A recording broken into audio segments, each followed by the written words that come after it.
for entertainment purposes only. And if you want true legal advice, contact your own lawyer. Opioids. Tyler Skaggs. Sad story. We covered this one, and the news broke about this one about 2 months ago. Los Angeles Angels, or whatever they're called, they have a really long name. The California Angels, let's see, the Los Angeles Angels of Anaheim. Yes. I think that's what they're called. It's the other L.A. baseball team. Yeah. It's not the Dodgers. They're in the American League, and they were on the road in Texas. And the morning of one of their games, one of their pitchers, Tyler Skaggs, was non-responsive. They went to the hotel room, and sadly, he was found dead. And, I mean, he was only, 27 years old, a professional athlete. I believe he left behind a wife and at least one child. The team was devastated. The Major League Baseball was devastated by this occurrence. The game that the Angels were to play against the Texas Rangers was canceled for that day as people remembered Tyler Skaggs, and by all accounts, just a great kid, loved by his teammates, never really was responsible for any problems, was an upstanding citizen, had gone through a lot to make it back to baseball, had Tommy John surgery, that you blow out, he's a right-handed pitcher, you blow out the ligament in your right elbow, that's what happens, and so they take a ligament from your opposite hand, if you're a right-handed thrower, they take a ligament from your left hand, and they replace that ligament in your right elbow with that, so it's your own body and everything, and recovery time is anywhere from 12 months to 18. His took 24. But he fought his way back, got back to pitching again. So a tragedy. And by all accounts, people were perplexed as to no foul play was suspected. No third party did this. But they were perplexed as to how he died, and we were all waiting for the toxicology from the coroner's report, and that came out. And Denise, what was it? Well, it was really sad. It was what a it doozy, was. Is what it was. Yeah. Yeah. He had 38 nanograms per milliliter of oxycodone. Wow. That's an opioid. Right. And it was medication he was actually prescribed to treat the pain that he was in. And then he had 3.8 nanograms per milliliter of fentanyl, which doesn't sound like that much, but it's a lot. It's like, 100 times more powerful than the opioid? I mean, Absolutely. It's brutal stuff. It is. Fentanyl is a synthetic opioid, and mainly coming from China. Interestingly enough, that's one of the things that the president wants to put a tariff on because of the effect that it has on the U.S. population. He wants to stop it altogether. Yes. But yeah. Then so he had Oxycontin, he had fentanyl. What else? And then he had he was legally drunk. He had alcohol in his system, 0.12%, which is higher than the 0.08. Well, 0.08 is the driving standard. 0.12 it's not a crazy amount, but when you combine it with two other opioids, wow. That's true, and they're all depressants. Yeah. They're all going to have a similar reaction in your body, and his body just gave up. Meaning eventually you depress your breathing system to the point where your body forgets to breathe, or you throw it up and you die on the vomit. That's what happened. He actually glamorous, yeah. It's just awful. Not regurgitated. What is it called? Yeah, that's what it is. You got it. Oh, yeah.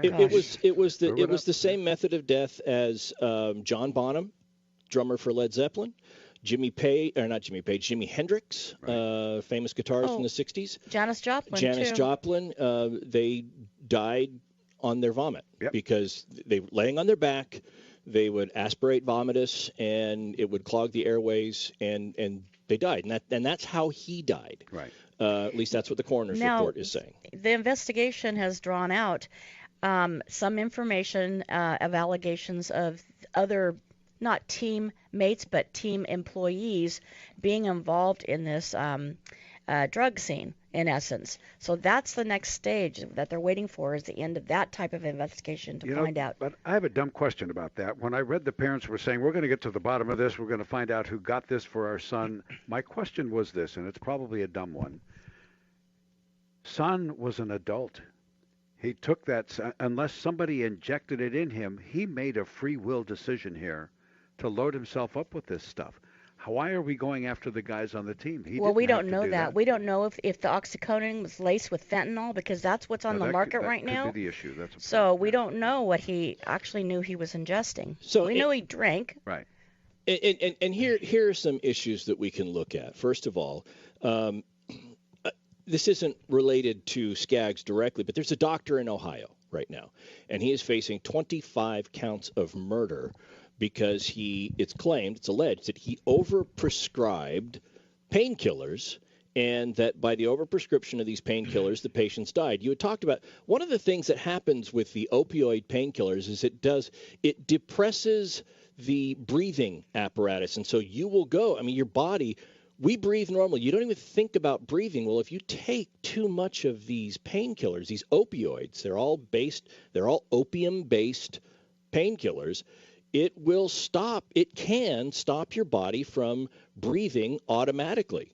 And when that happens, you suffocate. And the allegation with this doctor was that people would come in for treatment. They're in care at this hospital, and he would prescribe the pain medications, and the folks died because they just stopped breathing. And it happened at least 25 times. Those are the counts, and he's facing murder. And this is why I bring this up, because the reason the family, I believe, wants to get behind this or understand what's going on in the Skaggs case is that if the medications, Denise had mentioned this, if the medications had come to somebody through a prescribed mechanism, and if he was taking these medications as directed by a physician, I get your point. He's a 27-year-old person. He makes the decision to go ahead and take these medications. But if he was doing it under a doctor's care as directed, then there's this issue about, well, he thought he was doing something fine. The hitch and the giddy up for that argument is the alcohol. Right. Because every doctor is going to tell you, do not, it's on the warning label, do not consume with alcohol. And honestly, if somebody is giving him the opioid, prescribing the opioid and fentanyl, I don't know why an athlete who is still out there pitching every day would need both. I get somebody who has just undergone surgery, is in an incredible amount of pain, and I'm speaking from personal experience here, having had 2 back surgeries in the last 8 years and been prescribed things. I get that, but this guy's pitching every day. Well, every 4th day, right? Yeah, but he's throwing every day, probably. Yeah. Exactly. We're gonna get back to. I know Denise has some stuff she wants to bring up with regard to the doctor, and we're gonna get back to Skaggs. We're talking about opioids and the recent death of Tyler Skaggs and what was found to be the cause of his death. And to answer the question that we heard coming in, where's Fred? He is on assignment, but we miss him. Maybe we'll hear from him via text. If we do, we'll pass that along. I understand, though, Cal, we have a caller that has a comment about the opioid situation. Dave from Utah is calling, and I think he has something good to offer to this discussion. Dave, go ahead. Thank you for taking my call. Sure. The one thing I think that's missing from this conversation is the law-abiding citizens that take their medication as prescribed and they do not break the law that are suffering here in Utah because of those that can't control themselves with opioids. There's a huge issue here with the major medical corporation in this state treating everybody as addicts instead of using them as individuals. So automatically, if you're on an opioid, they treat you as an addict. In fact, there was a group of pain patients, law-abiding patients, that were actually in the process of getting a lawsuit ready to be filed here.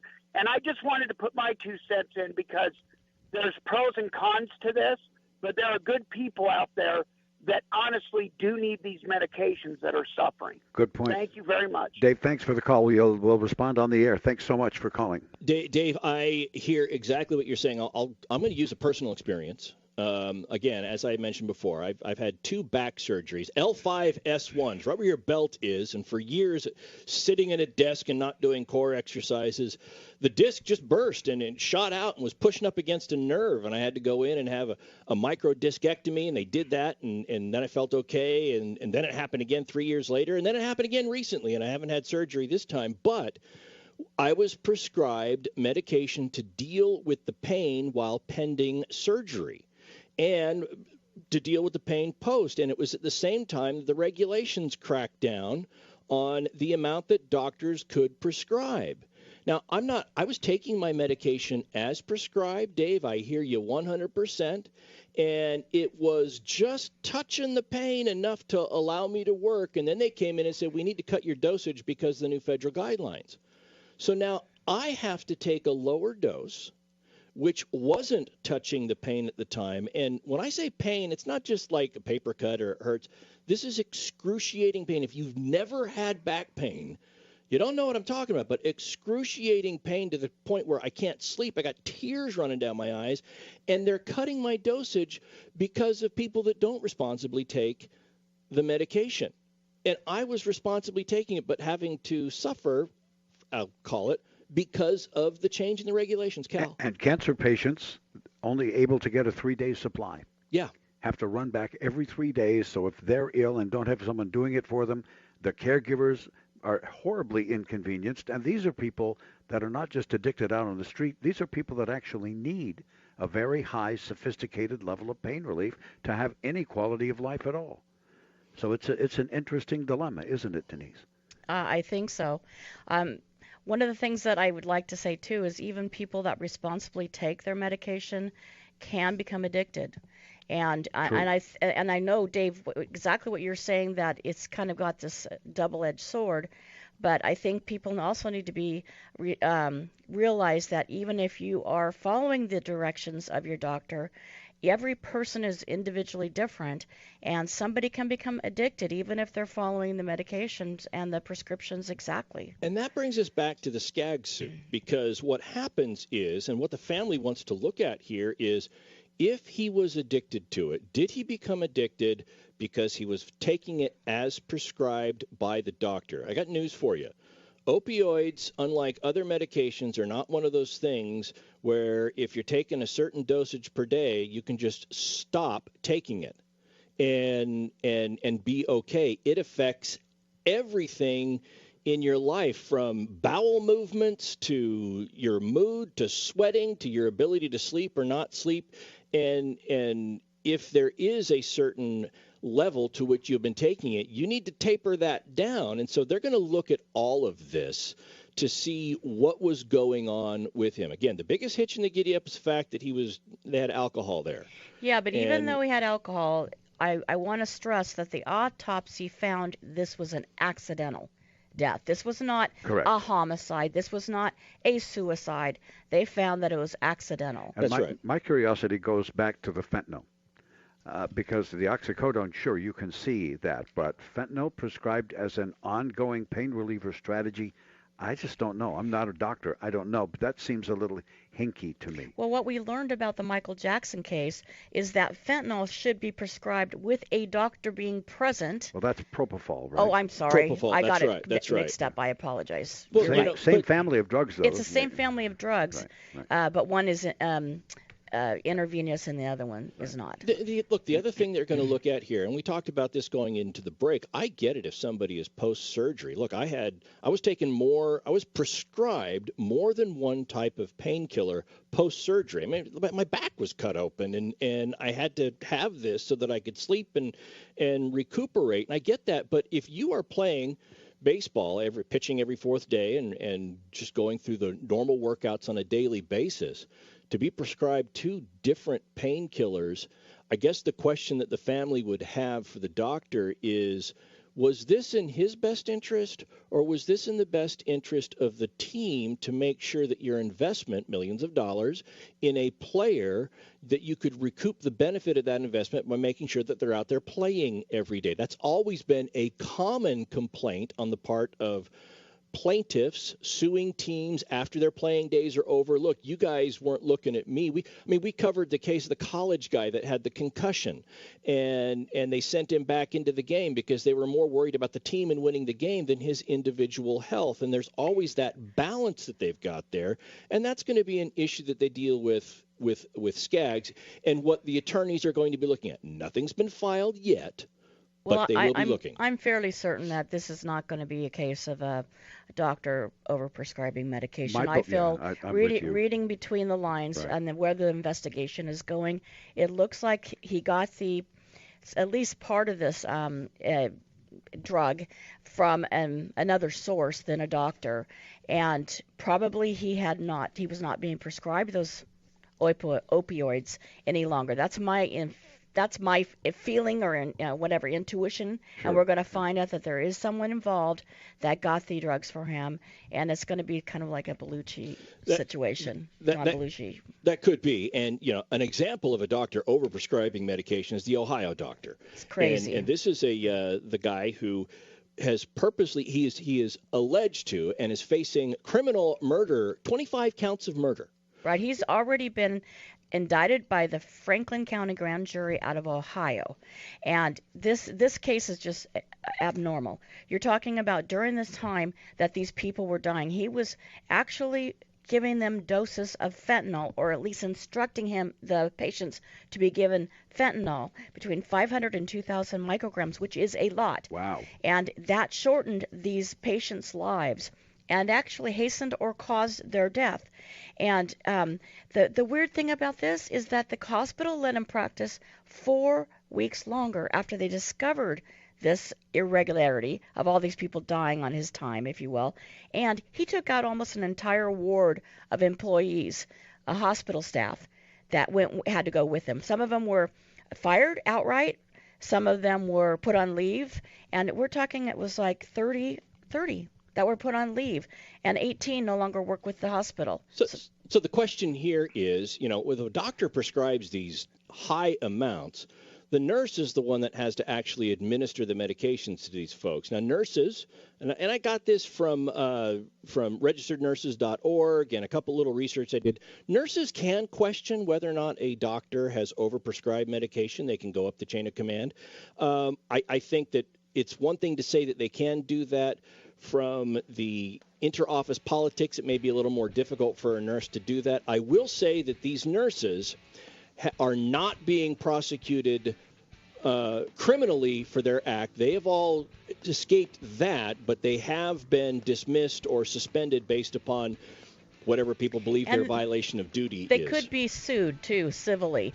Perhaps. But it seems to be that it's a right to do this, but it's not a duty. So we're talking about whether or not they can be sued because they have a duty to do something. I don't think that's going to happen. Don't you also have to look at intent? Well, Go to the website, radiolawtalk.com. That's radiolawtalk.com.